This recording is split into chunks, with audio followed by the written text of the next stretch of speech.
ਅਲਹਮਦੁਲਿਲਾ ਜੀ। ਹੁਣ ਅਸੀਂ ਪਹੁੰਚ ਆਏ ਜਨਾਬ ਆਪਣੇ ਘਰ। ਕਿੱਥੇ? हज़रत फातिमा बिनते हुसैन, ठीक है, अपने शहीदां दे घर, मीनस के अपने बाउजदाद दे घर, ठीक है जी। यह जनाब घर है, तुसीं वेख सकदे हो। इहदी चार चफेरा इहदा भी पूरा उन्हां तारां दे नाल इहनूं भी जिहड़ा कि कवर कर दित्ते जावे। मजीद काम जिहड़ा वे ओह जारी हो सारी है। हज़रत इमाम हुसैन दी जिहड़ी बेटी सन ना फातिमा, ਇਹ ਉਹਨਾਂ ਦਾ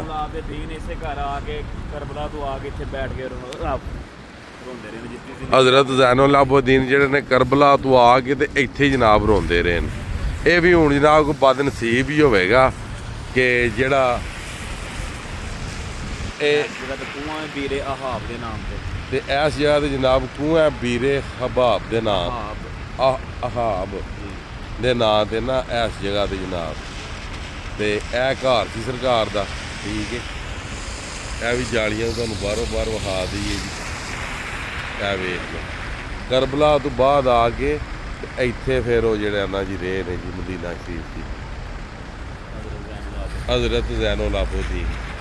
ਇਹ ਜਨਾਬ ਸ਼ਹੀਦਾਂ ਦਾ ਘਰ ਹੈ ਜੀ, ਠੀਕ ਹੈ ਜੀ। ਤੇ ਬਾਕੀ ਵੇਖ ਲਓ ਆਖਰਕਾਰ ਬੰਦਾ ਜਿੱਥੇ ਦਾ ਹੋਵੇ ਉੱਥੇ ਆ ਹੀ ਜਾਂਦਾ ਨਾ, ਅਗਰ ਅਸਬੀ ਨਸਬੀ ਹੋਵੇ ਤੇ ਵੇਖ ਲਓ ਟਾਈਮ ਹੀ ਕੀ ਹੋਏ ਆ।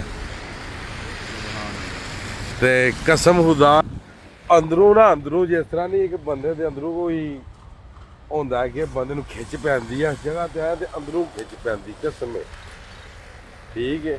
ਕਿਉਂਕਿ ਸਾਡੇ ਵਡੇਰਿਆਂ ਨੇ ਜਿਹੜੇ ਸਾਡੇ ਬਾਉਜਦਾਦ ਸਨ, ਉਹਨਾਂ ਤੁਹਾਨੂੰ ਪਤਾ ਹੈ ਕਿੰਨੀ ਮੁਸ਼ੱਕਤ ਕੀਤੀ, ਕੀ ਹੋਇਆ, ਕਿਸ ਤਰ੍ਹਾਂ ਇਸਲਾਮ ਨੂੰ ਉਹਨਾਂ ਫੈਲਾਇਆ, ਠੀਕ ਹੈ।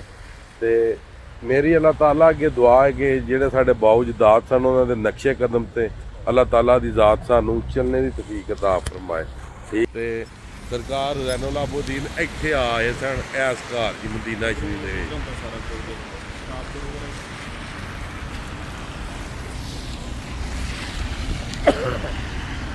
ਇਹ ਜੀ ਮੇਨ ਦਰਵਾਜ਼ਾ ਹੈ ਜੀ ਘਰ ਦਾ ਜੀ। ਲਾਈਟ ਦੀ ਵਜ੍ਹਾ ਤੋਂ ਥੋੜਾ ਇਸ਼ੂ ਬਣ ਰਿਹਾ, ਇਹ ਤੁਹਾਨੂੰ ਹੁਣ ਬਹਾਨਾ ਜੀ।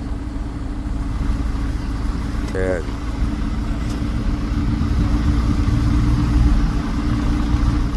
ਫਲੈਸ਼ ਦਾ ਥੋੜਾ ਨਾ ਹੋ ਰਿਹਾ, ਮੈਂ ਦੂਸਰੇ ਫੋਨ ਦਾ ਫਲੈਸ਼ ਆਨ ਕਰਕੇ ਤੇ ਤੁਹਾਨੂੰ ਮਜ਼ੀਦ ਵਿਖਾਣਾ ਜੀ। ਇਹ ਤੋੜ ਘਰ ਹੈ ਜੀ ਜਗ੍ਹਾ। ਅਗਰ ਅਸੀਂ ਦਿਨ ਨੂੰ ਆਉਂਦੇ ਨਾ ਜੀ ਤੇ ਸਾਰਾ ਘਰ ਨਜ਼ਰ ਆਉਣਾ ਸੀ।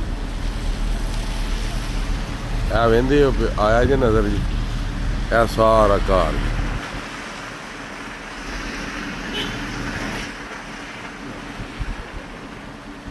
ਇਹ ਘਰ ਹੈ ਜੀ ਸਰਕਾਰ ਦਾ ਜੀ। ਹਜ਼ਰਤ ਜ਼ੈਨੁਲ ਆਬਦੀਨ ਸਰਕਾਰ ਇੱਥੇ ਆ ਕੇ ਰਹੇ ਨੇ ਜੀ ਫਿਰ, ਠੀਕ ਹੈ ਜੀ। ਅੱਲਾਹ ਤਾਲਾ ਇਹਨਾਂ ਸੱਚਿਆਂ ਦੇ ਸਦਕੇ ਸਾਨੂੰ ਇਸ ਦੀਨ ਦੇ ਉੱਤੇ ਪਹਿਰਾ ਦੇਣੇ ਦੀ ਤੌਫੀਕ ਤਾ ਫਰਮਾਏ। ਤੇ ਅੱਲਾਹ ਤਾਲਾ ਜਿਹੜੀ ਕਿਸੇ ਦੀ ਨੇਕ ਖਾਹਿਸ਼ ਹੈ ਇਹਨਾਂ ਸੱਚਿਆਂ ਦੇ ਸਦਕੇ ਸਰਕਾਰ ਜ਼ੈਨੁਲ ਆਬਦੀਨ ਦੇ ਸਦਕੇ ਅੱਲਾਹ ਤਾਲਾ ਉਹਨਾਂ ਦੀ ਨੇਕ ਖਾਹਿਸ਼ਾਤ ਪੂਰੀਆਂ ਕਰੇ। ਬਾਕੀ ਅੱਲਾਹ ਹਾਫਿਜ਼, ਫੀ ਅਮਾਨ ਅੱਲਾਹ।